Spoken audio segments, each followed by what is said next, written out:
말씀을 우리의 온 심령에 받았습니다. 순종의 길에서 만나는 은혜, 순종의 길에서 만나는 은혜, 이런 제목으로 함께 은혜 나누겠습니다. 한 사람의 힘은 참 작습니다. 저 한 사람의 힘은 참 작습니다. 그래서 무기력함을 느낄 때가 많습니다. 그러나 믿음의 한 사람의 힘은 크고 놀랍고 위대합니다. 하나님을 진심으로 믿는 한 사람이 세워질 때 그 한 사람이 세상을 뒤집어 놓습니다. 빌립보서 4장 13절, 내게 능력 주시는 자 안에서 내가 모든 것을 할 수 있느니라. 하나님을 믿는 믿음의 사람에게는 하나님의 능력이 임하기에 세상을 바꿔놓을 수 있습니다. 단 한 사람이어도. 정말 가능한가 그게? 우리는 엘리야를 통하여 믿음의 한 사람의 힘을 새롭게 배우고자 합니다. 엘리야의 생애를 시작할 때 제 마음의 소원이 이것이었습니다. 6월 한 달 내내 지방 연회 행사들이 많아서 오후 예배를 많이 못 드렸습니다. 다시 나는 참 힘이 작지만 내가 하나님을 전심으로 믿고 의지할 때 나 한 사람을 통하여 세상이 바뀌고, 요셉 한 사람을 통하여 애굽이 달라지고, 다니엘 한 사람을 통하여 바벨론이 달라지는 이 놀라운 은혜가 오늘 나에게도 있게 해 주십시오. 그렇게 기도하는 저와 여러분이 되시기를 주님의 이름으로 축원합니다. 오늘 말씀 2절을 보세요. 오늘 말씀 2절에 엘리야가 아합에게 보이려고 가니 그때의 사마리아의 기근이 심하였더라 그랬습니다. 기근이 심하였더라. 기근 라압입니다. 굶주림, 식량 부족 이런 뜻입니다. 심하였더라. 하자크예요. 튼튼하다, 강하다 이런 뜻이에요. 굶주림이 모든 걸 다 삼켜버렸어요. 왜 이런 일이 벌어졌죠? 예배에 실패했기 때문입니다. 우리는 여기서 예배의 중요성을 알아야 합니다. 우리가 신령과 진정으로 영과 진리로 예배하지 않으면 우리는 반드시 하나님이 아닌 다른 것을 의지하게 됩니다. 그렇게 되면 하늘문이 닫히고, 오늘 이스라엘 땅에 3년 반 동안, 3년 6개월 동안 비가 내리지 않는 그러한 끔찍한 고통이 임하게 됩니다. 원래 이스라엘 땅은 그러지 않았어요. 원래 이스라엘 땅은 어떤 땅이었습니까? 여러분 신명기를 한번 찾아보세요. 신명기 11장입니다.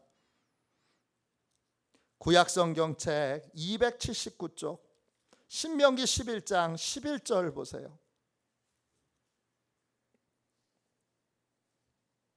원래 이스라엘 땅은 기근이 심하여 풀 한 폭이 나지 않는 사막과 같이 그렇게 황량한 땅이 아니었습니다. 신명기 11장 11절 보세요. 구약성경책 279쪽입니다. 11절 12절을 먼저 읽겠습니다. 제가 읽을게요. 너희가 건너가서 차지할 땅은 산과 골짜기가 있어서 하늘에서 내리는 비를 흡수하는 땅이요 네 하나님 여호와께서 돌보아 주시는 땅이라. 연초부터 연말까지 네 하나님 여호와의 눈이 항상 그 위에 있느니라. 원래 이스라엘 땅은 원래 예배하는 예배자들의 땅은 하나님의 하늘의 은혜가 임하면 그 은혜가 그대로 흡수되는 땅입니다. 그래서 물을 따로 공급하지 않아도 그냥 씨앗만 심어도 잘 자라는 복된 땅입니다. 왜 이런 복된 땅이냐 하면 하나님이 돌보아 주시는 땅이기 때문이고, 하나님의 눈이 항상 연초부터 연말까지 그곳에 머물러 있기 때문입니다. 예배에 성공하면 은혜가 공급되고 은혜를 빼앗기거나 잃어버리지 않게 됩니다. 하나님의 눈이 항상 예배자의 삶과 예배자의 가정과 예배자의 일터에 머물러 있어 하나님이 항상 돌봐주십니다. 그 땅 13절 보세요. 그 땅이 그렇게 복된 땅이 된 이유는 예배에 성공했기 때문입니다. 13절, 내가 오늘 너희에게 명하는 내 명령을 너희가 만일 청종하고 너희의 하나님 여호와를 사랑하여 마음을 다하고 뜻을 다하여 섬기면, 섬기면이 뭐예요? 예배하면이죠. 마음을 다하고 뜻을 다하여 하나님을 예배하면, 하나님을 사랑하여 하나님을 예배하면, 하나님을 청종하여 예배하면, 그러면 14절 보세요. 이스라엘의 땅에 이른 비와 늦은 비가 적당하게 내리고 거기서 곡식과 기름과 포도주가 풍성하게 나고, 15절에 들에 풀이 가득 나서 가축들이 자축들이 배부르게 먹고, 또 우리는 그 가축들을 잡아서 배부르게 먹고, 그렇게 평안하고 행복한 삶을 살게 됩니다. 그러나 16절 17절 보세요. 그러나 예배에 실패하여 마음이 미혹되어 다른 신을 섬기게 되면 하나님이 17절에 진노하셔서 하늘을 문을 닫으시고 비를 내리지 않으시고, 그리고 땅은 더 이상 열매를 맺지 못하고 하나님이 주신 이 아름다운 땅은 속히 멸망하게 됩니다. 예배에 성공하느냐 실패하느냐, 이것이 하나님의 풍성한 은혜가 부어지고 그 은혜가 지켜지고 그 은혜를 누리는 삶을 사느냐 살지 못하느냐를 결정합니다. 예배가 중요합니다. 지금 이스라엘 땅에는 우상으로 가득합니다. 바알과 아사레를 왕부터 왕비부터 온 나라 백성들이 섬기고 있습니다. 그러자 기근이 다 삼켜버렸습니다. 다시 열왕기상 18장으로 돌아가 보겠습니다. 546쪽입니다.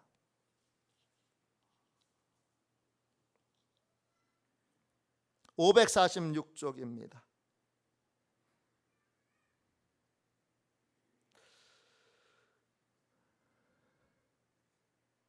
(5절을) 한번 보십시오.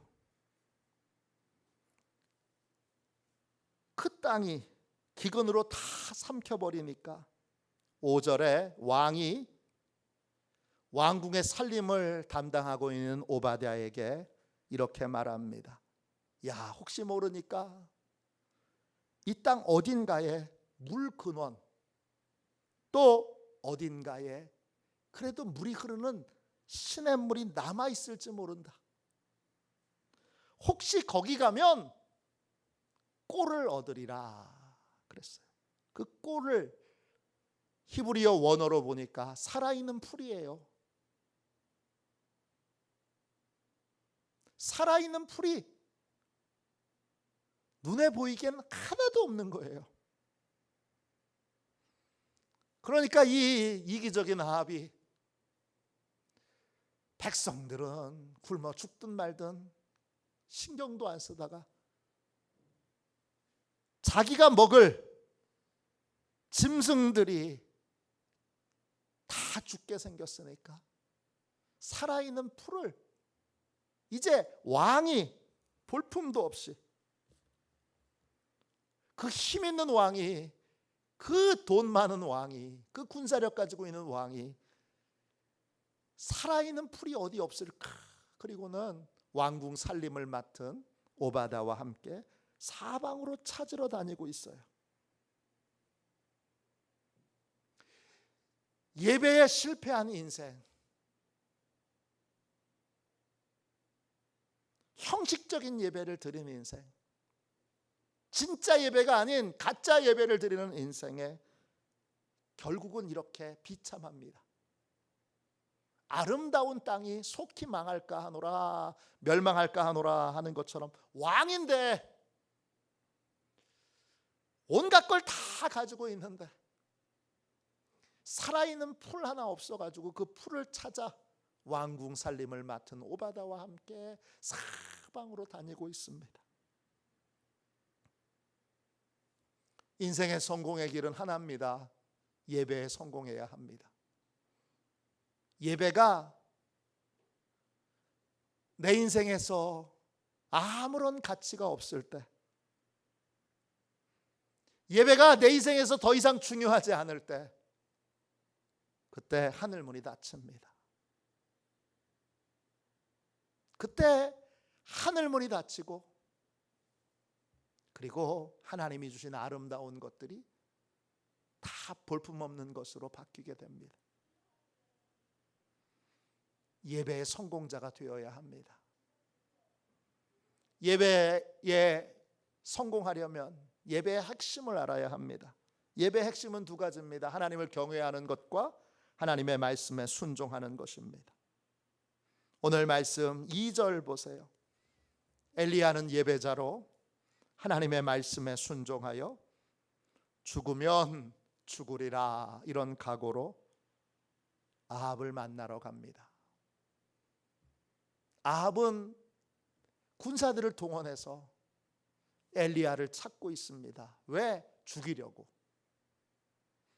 근데 나 여기 있어. 그리고 엘리야가 하나님의 말씀에 순종하여 하나님을 경외하여 엘리야를 만나라 하시는 하나님의 명령에 따라 엘리야를 만나러 갑니다.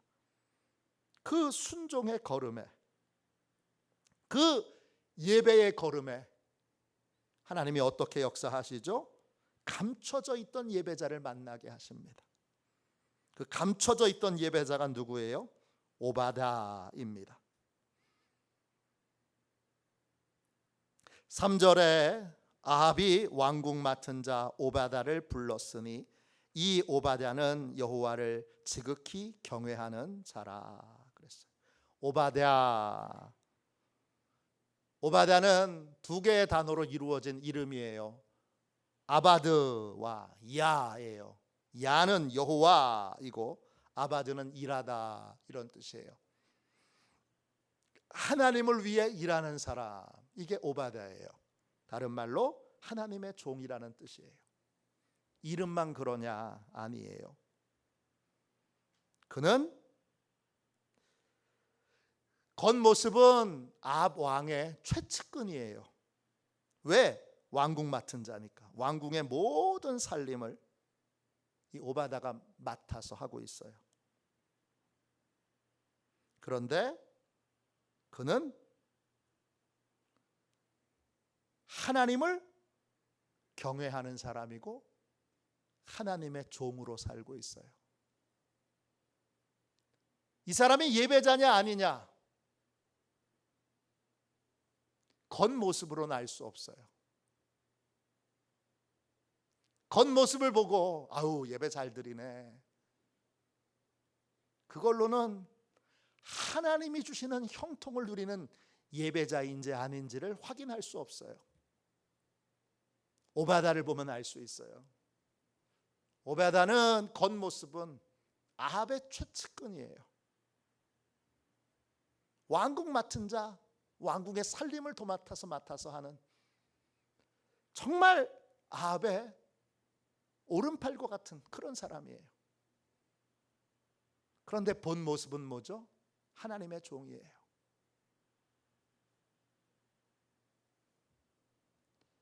겉모습이 어떠냐, 이걸로는 그 사람이 예배자냐 아닌자를 알 수 없어요.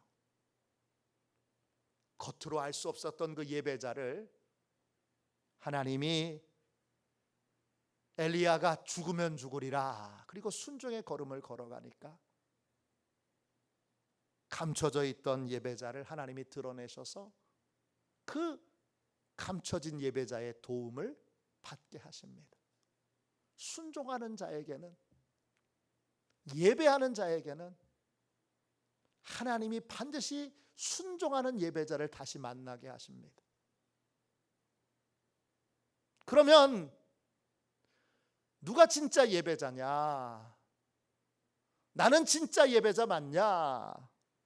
어떻게 알 수 있죠? 내가 진짜 예배자이냐 아니냐는 세 가지 질문을 스스로에게 해보면 됩니다. 세 가지 질문을 통하여 이 질문에 대하여 바른 대답을 할 수 있는 사람이 진짜 예배자입니다. 첫 번째 질문은 뭐냐? 나는 누구를 두려워하느냐입니다. 오늘 말씀 3절 보세요. 오베아다는 겉으로 보면 바알을 섬기는 아합의 최측근으로 보입니다. 그런데 그는 하나님을 진짜 예배하는 사람입니다. 그걸 어떻게 알 수 있죠? 그는 여호와를 지극히 경외하는 자라 그랬습니다. 지극히 메오드예요. 다량에 풍부하게 경외한다, 야래, 무서워한다, 두려워한다, 이런 뜻이에요. 하나님은 우리의 중심을 보세요. 내가 누구를 두려워하는가? 이게 내가 누구를 예배하느냐, 이것을 판단할 수 있는 기준이 됩니다. 하나님은 조금도 두려워하지 않는데 사람은 너무 두려워서, 하나님께 들통나는 건 아무런 두려움이 없는데 사람에게 들통나는 거, 아내에게 들통나는 거, 남편에게 들통나는 거, 더 무서운 건 자식에게 들통나는 거, 그건 너무 두렵습니다. 뇌물 받은 거 자식들이 알까 봐 두렵습니다. 내가 바람핀 거 자식들이 알까 봐 두렵습니다.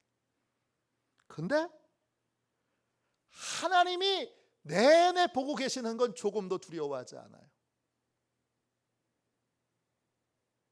이건 하나님을 예배하는 사람은 아닙니다.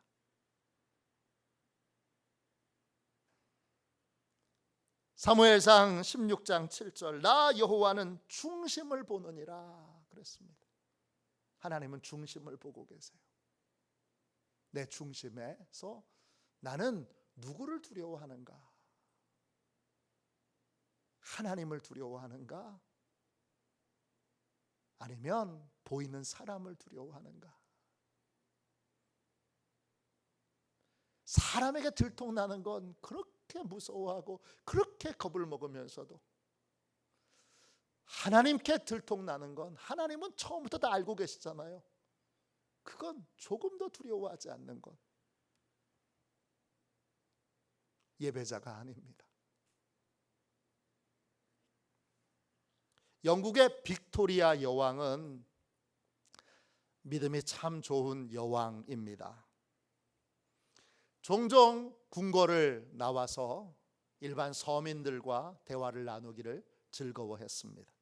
한 번은 믿음이 정말 좋은 과부를 만나서 신나게 신앙에 관한 이야기를 했습니다.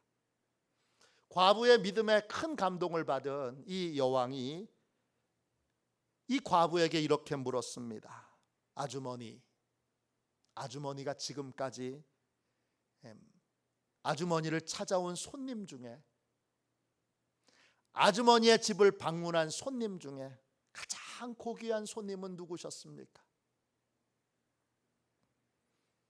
여왕은 과부가 예수님입니다 이렇게 대답할 줄 알았어요. 그러면 자기도 맞장구를 치면서 저도 그렇습니다 그럴 줄 알았는데 과부가 이렇게 대답합니다. 여왕님이십니다.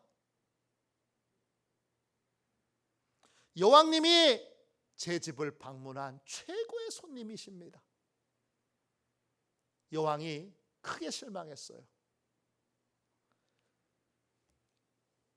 아주머니를 찾아온 최고의 손님은 예수님이 아니십니까?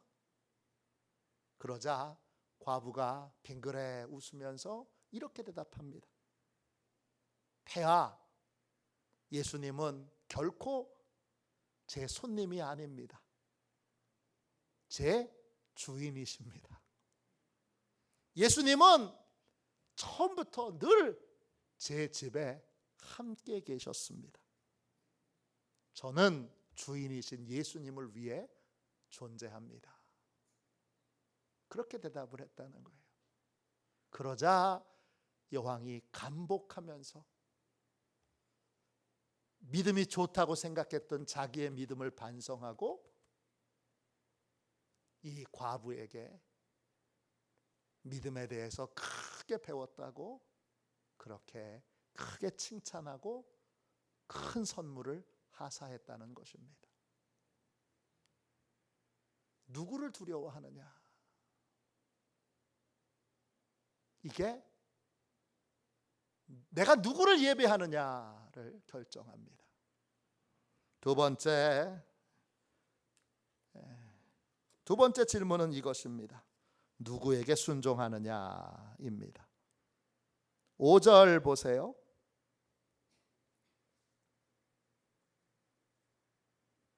4절 보겠습니다. 죄송합니다.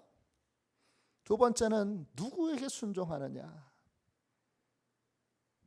4절에 이세벨이 여호와의 선지자들을 멸할 때에 오바다가 선지자 100명을 가지고 50명씩 굴에 숨기고 떡과 물을 먹였더라 그럽니다.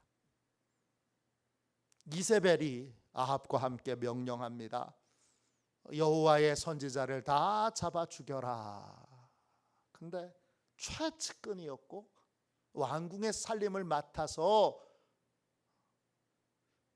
왕궁을 관리하고 있는 오바다가 선지자 100명을 50명씩 두 굴에 숨겨놓고 왕궁의 음식을 빼돌려서 이들을 먹입니다. 누구에게 순종하느냐? 오바다는 아합 왕과 이세벨에게 순종하지 않습니다. 하나님의 말씀에 순종합니다. 출애굽기 1장 15절에 보면 이집트의 바로 왕이 이스라엘의 남자아이가 태어나면 다 죽여라 그렇게 산파들에게 명령을 내립니다. 그때 십브라와 부아라고 하는 두 산파는 출애굽기 1장 17절에 하나님을 두려워하여 아합 왕의 명령을 어기고 남자아이들을 살립니다. 나는 누구의 말에 순종하느냐? 나는 누구의 말을 듣고 따르느냐? 이게 내가 누구를 예배하느냐를 결정합니다. 하나님을 예배하는 사람은 하나님의 말씀을 듣고 하나님의 말씀을 따릅니다. 사람들이 이렇게 하는 게 좋아요, 이렇게 하는 게 맞아요 해도 사람들의 말을 듣고 따르기 전에 하나님께 묻고 하나님이 알려주실 때까지 기다리고 하나님의 말씀을 따르게 됩니다.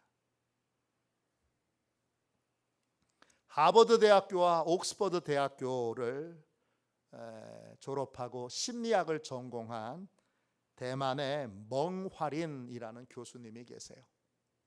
그 교수님이 쓰신 책 가운데 10일 안에 변신하기라는 책에 이런 얘기가 나옵니다. 사하라 사막 서쪽에 작은 마을이 있는데 매년 수백만 명의 여행객들이 방문합니다. 그런데 그 마을에 레빈이라는 사람이 그 마을을 방문하기 전까지는 마을 사람들이 단 한 명도 그 사하라 사막을 벗어난 적이 없습니다. 삭막한 사막을 떠나기 위해 출발했는데 어떻게 된 이유인지 사막을 헤매다가 다시 마을로 돌아옵니다. 출발했다가 또 돌아오고 출발했다가 또 돌아옵니다. 그 말을 듣고 레빈이 실험을 합니다. 정말 사하라 사막을 벗어날 수 없는가? 그런데 레빈이 청년과 함께 사막을 벗어나기 위해 걸어가니까 3일 만에 사막을 벗어날 수 있었고, 그리고 11일 만에 다시 마을로 돌아올 수 있었습니다. 어떻게 된 거냐 봤더니 레비는 북극성을 바라보면서 갔던 거예요. 그리고 다른 그 마을에 살던 사람들은 아무것도 보지 않고 그냥 무작정 걸어갔던 거예요. 무작정 걸어갔던 사람들은 돌아 해서 제자리 걸음으로 돌아왔게 됐고, 북극성을 바라보면서 걸어갔던 레비는 3일 만에 사막을 벗어날 수 있었습니다. 후에 이 레빈의 말을 듣고 청년 하나가 정말 나도 레빈처럼 사막을 벗어날 수 있는가 해서 북극성을 바라보면서 걸어가게 됩니다. 북극성을 바라보면서 걸어가려면 낮에는 쉬고 밤에만 걸어가야 합니다. 밤에만 걸어가서 그 사람이 그 마을 최초로 사막을 벗어나서 사막 너머의 세계에 도착한 사람이 됩니다. 그는 돌아와서 마을에 큰 환영을 받고 훌륭한 사람으로 대접받다가 아예 그 사람의 동상이 세워지게 되는데, 그 동상 밑에는 이런 말이 적혀 있습니다. 새로운 인생은 방향을 제대로 찾을 때 시작된다. 새로운 인생을 살려면 이제 하나님께 순종하는 삶을 시작해야 합니다. 내내 그냥 사람의 말만 듣고 또 내 말만 듣고 이전에 했던 대로 하고 인생을 살면 그 인생은 새로운 길을 걸어갈 수 없습니다. 새로운 인생이 되길 원한다면, 새로운 삶이 내 삶에 임하기를 원한다면 이제 하나님의 말씀에 순종하는 삶을 살아야 합니다. 나는 누구의 말을 듣고 있는가? 설교를 60년씩 들어도 한 번도 하나님의 말씀을 듣지 않는 사람들이 있습니다. 하나님은 그렇게 말해도 내 생각은 달라요. 내 뜻은 달라요. 그리고 결국은 내 생각, 내 뜻대로 하는 사람이 있습니다. 그 사람은 하나님을 예배하는 사람이 아닙니다. 겉으로는 예배를 잘 드리는 사람처럼 보여도 그의 본질은 예배자가 아닌 것입니다. 하나님께 예배하는 사람, 하나님을 예배하는 사람은 하나님의 말씀에 순종합니다. 오바다는 큰 위기 앞에서, 위협 앞에서도 하나님의 말씀에 순종합니다. 들통나면 어떻게 해요?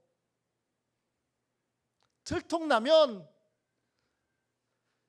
이 오바다는 그냥 그 자리에서 즉사하는 겁니다. 얼마나 배신감이 크겠어요. 그럼에도 불구하고 그는 아합과 이세벨의 말을 듣지 않고 하나님의 말씀을 듣습니다. 마지막 세 번째로, 무엇이 예배자냐? 세 번째 질문은 이것입니다. 누구의 말을 진리로 인정하는가입니다. 7절 8절 보세요. 재밌는 말이 나와요. 이거 진짜 7절 8절에 너무 재미있어서 제가 8절까지 읽었어요. 7절 8절 보세요. 오바다가 엘리야를 만나서 엘리야를 뭐라고 부릅니까? 7절 보세요. 뭐라고 불러요? 내 주라고 보여요. 아돈이라고 불러요. 8절 보세요. 엘리야가 오바다에게 이렇게 말하여 내 주에게 말하기를 엘리야가 여기 있다 하라 합니다. 그때 내 주도 아돈입니다. 자, 오바다는 겉으로는 아합이 주인이에요. 명백하게 아합이 주인이에요. 근데 본질은 누가 주인이죠? 네, 엘리야가 주인이 아니라 엘리야가 주인이라고 엘리야에게 주라고 말하는 건 그가 하나님의 말씀을 전하는 사람이기 때문이죠. 오바다의 주인은 하나님이세요. 주인이 누구냐는 곧 무엇을 진리로 여기느냐 이거예요. 병원에서 의사 선생님이 어렵다고 말해요. 진리예요, 아니에요? 그건 분명한 사실이에요. 그러나 진리는 아니에요. 진리는 하나님의 말씀이 진리니까 의사 선생님이 이렇게 말했는데 하나님 어떻게 하길 원하십니까? 하나님이 의사 선생님 말씀대로 이제 그만 나한테 와라 그러실 수도 있어요. 그러나 하나님이 아니야 너 좀 사명이 있으니까 더 있다 와 그러실 수도 있어요. 무엇을 진리로 삼느냐 이게 예배자냐 아니냐를 결정합니다. 그 진리는 하나님의 말씀인 성경이죠. 성경이 진리냐 아니냐, 성경을 진리로 믿느냐 아니냐가 내가 진짜 예배자냐 아니냐를 결정합니다. 1907년도 평양 대부흥이 있은 후에 평양에서 그 당시에도 성경은 쉽게 구할 수 있는 책이 아니었습니다. 그럼에도 불구하고 평양에서 한 해 동안 약 3,000권의 성경이 팔렸습니다. 모든 사람들이 성경을 읽고 글을 배우지 못하는 그러한 여인들까지 글을 배워서 성경을 읽었습니다. 이들은 여행하면서 성경을 들고 다녔고 길을 갈 때나 여인숙에 먹을 때는 늘 성경을 펴서 읽었습니다. 심지어는 목사님들이나 성도들이 일본인들에 의해서 부당하게 감옥에 갇히면 그들은 불평 없이 감옥 안에서 성경을 읽었습니다.